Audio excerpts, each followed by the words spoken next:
آقای جولانی با دروزی‌ها درگیره، با کردها درگیره، با علوی‌ها هم تنشون خیلی بالاست.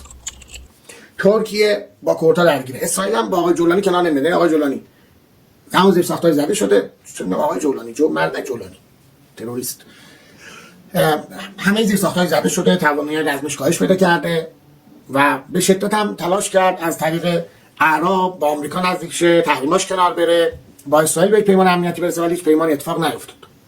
انقدر آشور شد که نه تنها در قنیطره و در آب، بلکه تا نزدیکی‌های جنوب دمشق جایی بود که اسرائیل برای خودش در نظر گرفت، چیزی که آقای نتانیاهو گفت.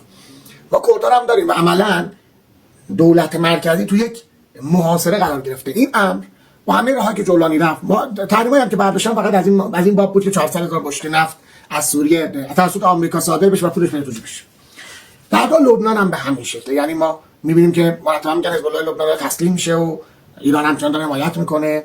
دیگه صدای جریان‌های نخست وزیری و ریاست جمهوری که لبنان هم در اومد نسبت به روندی که اسرائیل دنبال میکنه، یعنی هیچ گزینه‌ای براش حتی گزینه تسلیم هم نذاشتن. هر بازی که میکنن بی‌فایده است. بخشی از تسلیحات حزب الله رو گرفتن، رفتن رودخانه لیتانی ایستادن، خیلی مسائل دیگه بی‌فایده بود. در عراق هم وضعیت به همین شکله و به نظر میرسه که شما با یک گزینه روبرو نیستید که من بیام چرخش بدم سیاست خارجه به سمت آمریکا، توی صلح ابراهیم قرار بگیرم، گروه‌های ضد آمریکایی رو منحل کنم. این گزینه برای لبنان وجود نداره، برای سوریه وجود نداره. این بازی بهشون چیزی نمیده. چرا؟ چون عملاً هیچ گونه، تکرار میکنم، هیچ گونه استقلالی به اینا نمیده از سوی غرب. دوما هیچ گونه تضمین امنیتی نمیده، یعنی اسرائیل مرتبا میزنه.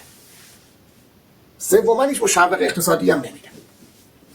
یعنی شما کشورهایی رو هستید که به نوعی حاکمیتشون با همه اون درخواستایی که آمریکا داره این انجام میدن، باز حاکمیت به رسمیت شاخته نمیشه.